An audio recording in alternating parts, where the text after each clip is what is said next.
Michael, it's great to see you. How have you been? Good. Yeah, I did my first big speech in 3 years in Vancouver a few days ago. But it's a distance like Sydney to Perth distance for me. And it Must have was been great. so There were nice. about 500 trustees. It was good to be back in front of a live crowd and talking about the future. So it was great. Well, that's fantastic. Must have been so good to be human to human again, engaging with educational leaders and getting a sense of the times that we're in. Together over the Yeah. last couple of months, we've been exploring 50 years of educational change through Yeah. your lived experience, through your writings.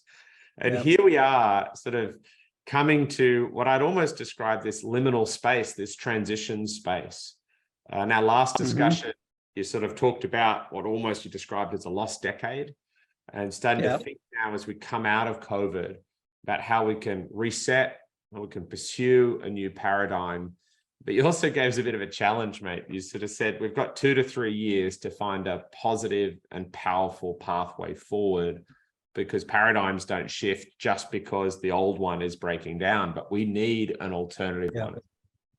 So I'm wondering, over a couple of conversations, I don't think we'll get it done today, but I'm Yeah, I interested. don't think so. Partly because it's become more questionable what's going to happen in my own mind, just because the closer we got to try to make the next 2 or 3 years better, Yeah. the more I saw, which I'll explain, some serious potential slippage that was might be hard to retrieve in the short run. So I can start there if Yeah, you let's do like. that. Yeah, just Um, give us an insight into how you're currently thinking through the space that we're in, orienting in the landscape. yeah, well, we're moving um, the last 6 months or so closer and closer to, well, we have a grasp of system change. And I had described it, and I want to tweak it a little bit now when we're talking, but I described it as bottom up, middle stronger, and then pushing the top, not having the top run it, but having them eventual potential partners, but not doing some groundwork and base work before you get to that question of what's the role of the top. I think we had concluded that the top probably doesn't have a role that will carry the day because for two interacting reasons. One, the top is not very stable. It changes leaders, either the minister or the government or whatever. So there's too much change to count on it. And then second and more, I think, serious is that it's now become so complex, the system and the change, that the top can never be close enough to the solution to Okay. get it right. So now I want to reshuffle it. And I just had actually a week or so ago an interesting thought that I want to share with you and see what you think about it. Because I said, okay, how can I describe this to people? The first two levels I have described, but I haven't really described the top. So I Okay. said, level one is build the base. So Mm, that's the local school and community. yes. Level two is mobilize the middle. Nice. That would be the cluster of schools or the region. Mhm. And then I said, what do we do? What will we do with the top? And what I came up with, and I mentioned it first in a panel with Tony, actually, Tony Mackay. I said, the third one is intrigue the top. Ah, I'd be interested in your reaction well, to you've that got me concept. intrigued there, Michael. That caught Yeah, me by it's kind, surprise. I mean, clearly it's a bit playful, but it also has a lot of potential for me. Instead of the middle and the bottom say, oh, we're going to get in a deal with the devil with the top, or instead we're going to ignore them, where our job is to do some good things and to see them get increasingly intrigued in what we're doing, and then wanting to go further. So that's one thought I have about thinking of the top as getting sooner than later, getting people who would be really interested in change, know it hasn't happened in the past, and start it with fresh eyes. Say, well, how could we do it differently this time? Yeah. And how can I be intrigued? Is I'm going to want to ask them. So that I have one other idea, but that's one.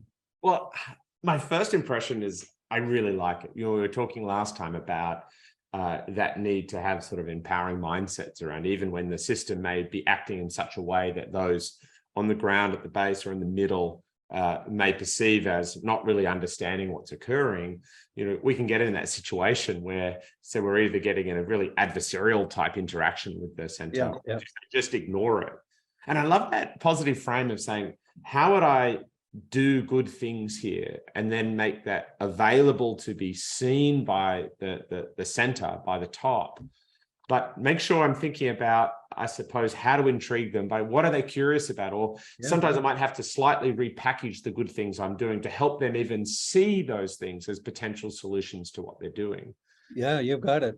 Yeah, and I think the busy layer, right? They're so often spending most of their time, thinking about speaking to other people, often people who aren't on the ground, who've never taught, who've never been in schools, who haven't spent a lot of time in schools. They're spending increasing amount of time with consultants, often coming in from the business landscape in.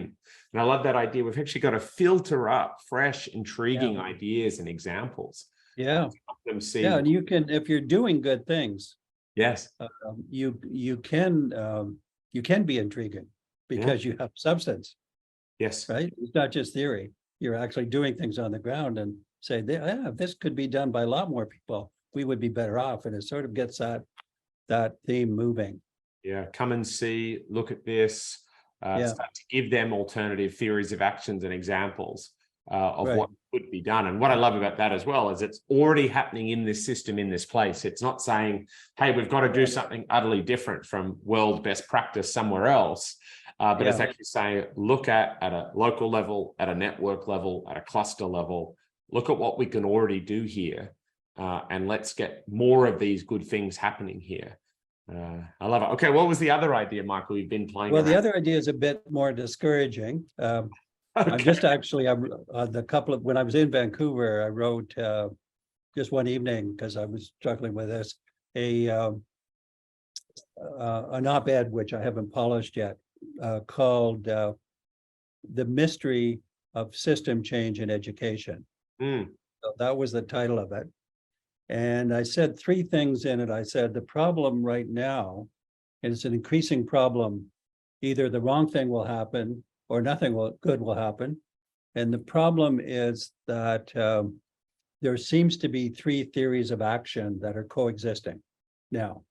Okay. And if I give them labels, one is the system that wasn't working in 2019. A lot of students were, 70% of the students were either alienated or otherwise not interested in high school education as part of their lives. So that it wasn't, model one was what we had then in 2019. Model two, I'm saying, is let's call it COVID coping, CC. Yeah. So COVID coping. And I gave a label to model one, which was academic achievement, but I meant the testing narrow academic was the model, predominantly academic testing. Then the second model, predominantly COVID coping. And then the third model is the humanity paradigm, which is the one we favor in deep learning, and we've spelled out pretty well. So that's one way of putting it.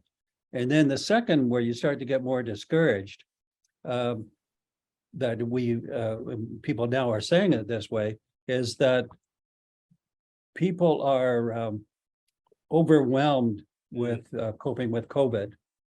And their first instance of taking some action is going back to literacy and numeracy, to model one, basically. Got it.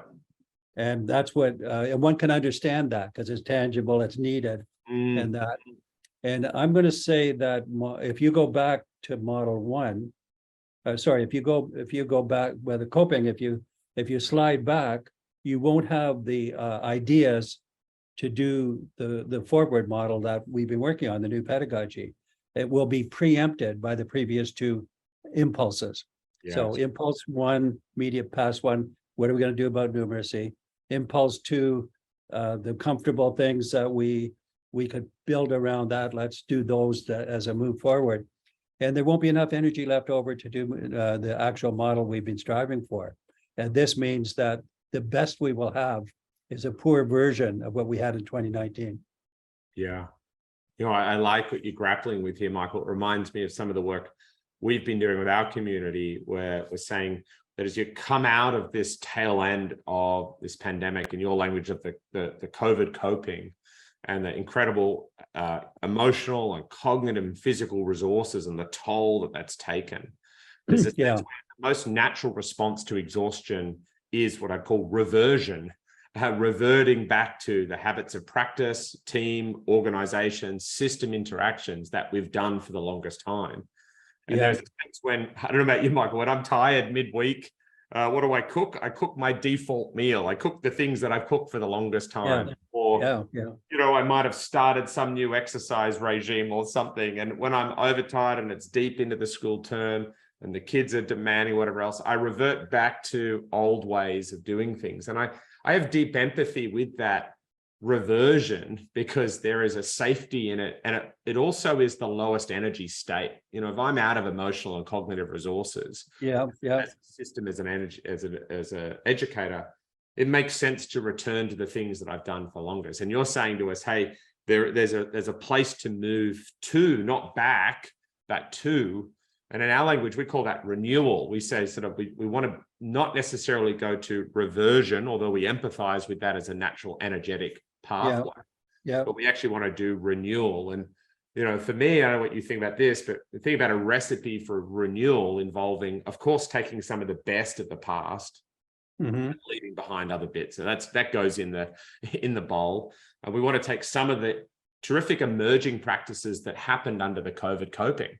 Right. We actually did new and interesting things as we ran this huge experiment in that coping. And there were some things there and some emergent ways of thinking and working we want to take forward. For example, as you've said, learning and well-being going together. And then the third is the kind of the yearning. You know, it's like the stuff that we've always deeply wanted in our view of education that wasn't there in the past and it wasn't happening during COVID, but in this deep reset we've been through, we're kind of yearning for it. So I love this, your language of the human paradigm, because for me, I think the human paradigm gives language to, if we're going to get renewal and we want to have the best of the past, the best of the emerging, and some of the things we've always been looking for, then that human paradigm is probably the top level language to describe where we want to head. Yeah, it's the spirit work that I originally wrote about and is now very strongly in the new book on the principle. And I'm only temporarily discouraged because, as you said, it's understandable why people might go for the easiest meal to cook, because it's very exhausting, you have to cope. But it also points to the likelihood that the very best we could hope for is 2019 version. Yes. If you just allow that to happen. And it's understandable, but it's also really discouraging because the new model actually has, if I just name a few of the ingredients we're spelling out now, it redefines purpose as individual development, development with others, let's call it community development, and societal development. It's the student wrapped up in those three co-developments. And then it's the pedagogy that changes so that being wrapped up is where the student has more involvement in defining the pedagogy and being partnered with the teachers and doing interesting things. It's the 6 C's becoming the competencies that you need for the future. So I can see that breaking into a new model if it got enough momentum. But the worriness of the two things, the worriness of being not able to cope with COVID, number one, and the slight attraction, I guess, or more so, if only we could just get some more literacy and numeracy going, we'd feel a lot better. The attraction of that would be enough to preempt the energy that would be required to do the new thing enough to get a breakthrough with it. And therefore, the most we can hope for, if I use this language, the most we could hope for is some improvement, but no transformation. Okay. I asked you, Michael, in this to try to set the scene for us, to orientate us in the landscape. And I think you're saying, so here we are, we're in this liminal transitional space. And you're saying the default scenario, the most likely scenario, if we just let things play out, is we end up in 2019 2.0 with a tired profession. You know, we have a low energy state, that the natural state of things is to return to the things that we know. Purpose returns to narrow purpose. Pedagogy returns to forms that were instructional habits before, and we don't ascend to that higher purpose and different forms of pedagogy. Yeah.